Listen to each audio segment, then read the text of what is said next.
Hey guys, I'm the SkySpyer, and welcome back to the Xenoblade Chronicles 2 Countdown. We are 4 days away from December 1st, from the day we've all been waiting for, Xenoblade Chronicles 2's release date. Now, today I wanted to talk about the connections between Xenoblade Chronicles and Xenoblade Chronicles 2, similarities and differences. And tomorrow, we're going to be talking about similarities and differences between Xenoblade Chronicles X and 2. And that one will be pretty interesting because of how different X is compared to the rest of the series, but when we talk about Xenoblade Chronicles, which did release like some 7 years ago or so, it's interesting seeing what a 2017 take on it would be, not to mention the differences in story.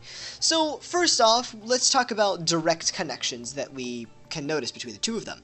First off, of course, as we've mentioned before, the Zohar. We've seen this little symbol all over the place. It was very relevant in the previous Xeno games. In Xenoblade, I don't think it was very relevant, but in X, it was the shape of all of the Lifehold pieces that you would find. The Lifehold core in particular was shaped like the Zohar, and now this is the shape of the Emerald Core Crystal that Pyra has, that pretty much everyone in the world of Alrest wants for themselves. So, the shape might just be a simple reference, but the Emerald Core Crystal itself is definitely going to be very relevant. It's just described as a godlike substance, a godlike aura around it, so something like that. Who knows? You can get the general RPG godlike item gist from this. But anyways, something else I would like to mention, which I never did notice until I looked this up. So, when you look at Xenogears, there was a character named Vanderkam, and also in Xenosaga, there was a character named Vanderkam. And this character would be a very strict, sort of leader character, like, not talking very nice to all of his little guys, all of his little minions, basically. And this kind of translates well into Xenoblade Chronicles, where we have the character Vangar in Colony 9. He bosses around the Colony 9 Defense Force, not very nice to them, but he's hilarious. And then we have Jack Vandam in Xenoblade Chronicles X, and I'll be fair, I completely forgot about this guy, but I love Vandam. I forgot that he existed just because of how much I trash talk X, but I do love Vandam. And I did notice that the new character from Xenoblade Chronicles 2, also named Vandam, yeah, they have the same name, they have the same Japanese voice actor as well. So that's interesting. We have a bunch of characters across all the Xeno games whose names begin with Van, and there's just two Vandams with the same voice actor. Like, come on, man. Really gotta give that sort of aura to the big, gruff military guy, huh? Now, something else I want to mention is that Rex and Shulk, they do actually have some similarities. Of course, there's the fact that Rex died at the beginning of Xenoblade Chronicles 2, and he was revived by Pyra, where she gave him half of her life, and they basically became, they forged this partnership between the two of them. If you played Xenoblade Chronicles, and I'm going to put a big spoiler warning on screen, so you can just mute your mic if you don't want to hear the freaking huge Xenoblade Chronicles spoilers, it's revealed that Shulk did die a long time ago, and he was resurrected by, effectively, Zanza, effectively the Monado. And it's interesting how similar this situation is to Rex's, where he died and then was resurrected by the closest thing in this game to the Monado. They're both revived by this godlike force, and it's interesting, like, because this might play out differently than all of the other Blade driver relationships in the game, because I highly doubt that every single driver gives up half of their life for their Blade, or, like, you know, vice versa. So it's interesting to keep in mind how Pyra and Rex's friendship and actual bond come along.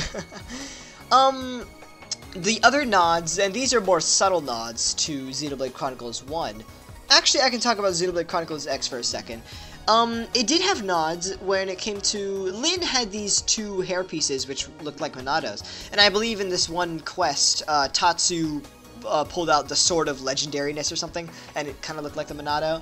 And Elma also referred to Vandam, Jack Vandam, the new LA guy, as Square Tash, old Square Tash, which Ryan called Vanguard in Xenoblade Chronicles 1, so they really like keeping those things going, huh?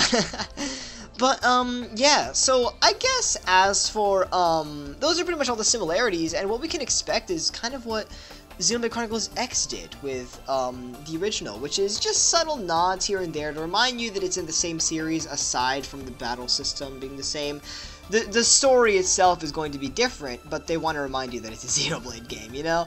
And those subtle nods, they get us happy, they get us smiling. As for differences, right off the bat, just from looking at footage, I remember back when we looked at the January footage, the very first trailer, we were like, what? This can't be Xenoblade, it looks like the anime art style is completely different, but no. In the end, the anime art style does give Rex's expressions, his facial expressions, and all of the characters' facial expressions, this sort of life, this sort of expressiveness that 3D animation doesn't always have, and Xenoblade Chronicles and X, like, they wouldn't be able to convey animations that well. In the actual animated cutscenes, they were pretty good, like, when it came to, like, action and fighting, but, like, you know, when this story has less to do with the birth of a hero, birth of someone who, you know, has, like, big jobs ahead of him, and more, and when you compare that to Xenoblade Chronicles 2, which is more of a coming-of-age story, a little bit of boy meets girl, a little bit more touching, it's important to have those moments where you can really relate to the characters just by looking at their facial expressions, and that is admittedly something that 1 and X didn't do too well, because, you know, it was more focused on everything else, which was amazing. So that's where the anime art style, like, it definitely succeeds. I'm going to read something that I believe Mr. Takahashi said in an interview. Broadening the audience was clearly one of our objectives, but we also wished to give the characters a wider range of facial expressions this time around. Masatsugu Saito's character design is a means to make the protagonists more expressive. As for the story, in the first Xenoblade Chronicles, we wanted to bring out the values of friendship, as well as Shulk's revenge, which was at the heart of the plot. In this one, it is more of an initiatory quest, and a coming-of-age story for Rex. Just because the story is being told in a different manner, because it's a different story to tell, it's actually surprisingly well done when it comes to the art style itself changing.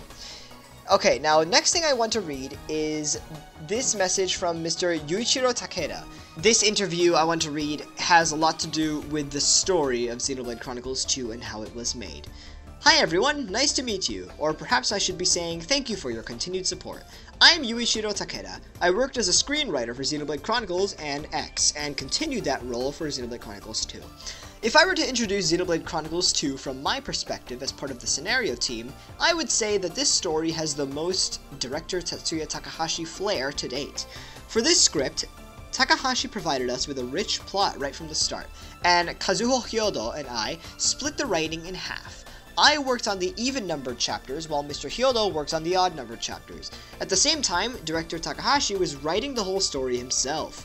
Then the three of us all came together when we had our scripts. We built the script by leveraging our unique personalities and adding in corrections and revisions from director Takahashi. This is very similar to the screenplay technique used for movies. I think that the story of this game will be the ultimate experience for fans of Takahashi, but that's not to say I was cutting corners on my end. While writing the screenplay, I was able to dive into the world of Allres, thanks to Masatsugu Saito, who kept designing more and more interesting characters. My personal favorite is the story about Tora and Poppy in Chapter 4. I love robots, and I feel like this story fully reflects my infatuation with the Nopon. I hope that you all like it too. Though this is always the case, the screenplay is completed years before the software is released, so by the time I actually get to play it, I embark on the adventure just like every other fan. I can't wait to explore Allres with all of you very soon. Now, first off, when I was reading this at first, I was thinking, like, Takahashi would, Mr. Takeda would write even-number chapters, and Mr. Hyodo would write odd-number chapters, and I was thinking, like, wouldn't that mess with, like, the story progression? Like, wouldn't it be more fitting if, like, you know, one person wrote the first half and one person wrote the second half, so you can really get a feel for the actual progression of the story, how it rises and falls, but, if it actually is similar to the screenplay technique used for movies, then I'm in the wrong. I'm not a professional at this, but I find it interesting. I would also like to mention, when he mentioned Chapter 4, there was an interview I read from someone who has already played Xenoblade Chronicles 2, who said that he has played the game for 45 hours, and he has only just now reached Chapter 4. When I first read that interview, I thought it said 45 minutes and I reached chapter 4. And there are a total of 10 chapters.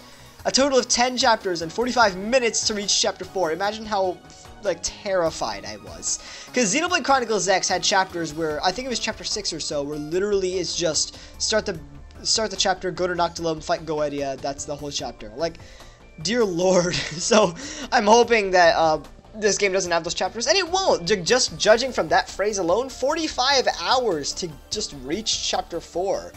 Takahashi likes his games very long. Some people were wondering, like, how many people exactly beat Xenoblade Chronicles X, because maybe the length of the game doesn't fit the style of games today. But Takahashi said, like, you know, I want to have those games which you can, like, just spend forever in. I like those long kind of games, so yeah. Xenoblade Chronicles 1 was also a very long game. You definitely couldn't beat it right away. Xenoblade Chronicles 1, you would, for reference's sake, the final boss is level 82, so, like, and the level cap is 99, so you're playing the game for a long, long, long time. It's fantastic. Now, as for, once again, I'm gonna go back to story connections. We knew back then that there was a character named the Architect. We didn't know anything about him, but in the recent direct we knew that Allrest, this idyllic land, this utopian universe, is one which, you know, many people seek out because of how perfect it is. Maybe it's a world with no fighting in it, but people were shunned from Allrest a long time ago by the Architect. They were thrown out, and so they made their lives on the backs of Titans.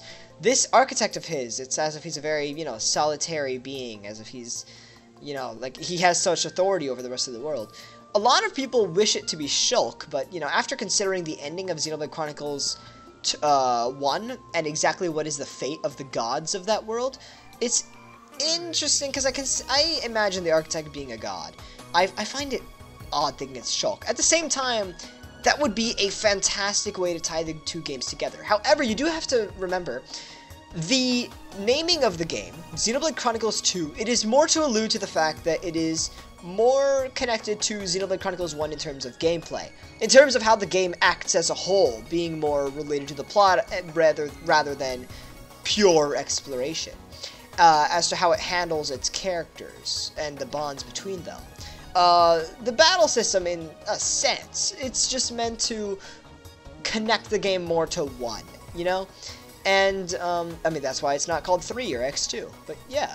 Because it's as if this game is meant more to be connected to 1. But that doesn't mean you should always expect those direct tie-ins, because this isn't a straight-up, like, a visual novel series of video games where it's all about, like, you know, the plot is the main central reason you play, and, like, that needs to connect to create a saga of grand adventures. Like, that's not necessarily what they're going for, so you don't expect that. But what you should expect is a very, very long game in the style of Xenoblade Chronicles, one which will give subtle hints and subtle nods to the original, and one that unlike Xenoblade Chronicles 1, which was more of a revenge story, which ended up tying these group of people together and separated in different ways. They really played around with the bonds between friends.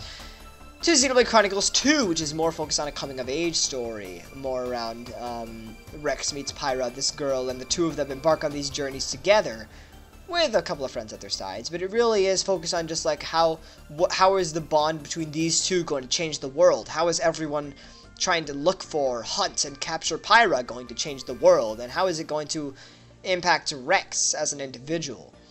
It's a slightly different story, and I feel like with Pyra, despite the amount that I make fun of her physical design, they can really make this bond between the two of them something magical. So yeah, thank you guys so much for listening, and because that's pretty much all I have to say about the connections between the two games. We won't know more until we play it. But yeah, hope you guys enjoyed, and let me know what you think in the comment section below. What connections do you think there will be, or anything, really? Tomorrow, we're going to be talking about differences and similarities between Xenoblade Chronicles X and Xenoblade Chronicles 2. Make sure, as always, to like, comment, and subscribe for more on Xenoblade. I'm the SkySpyer, and until then.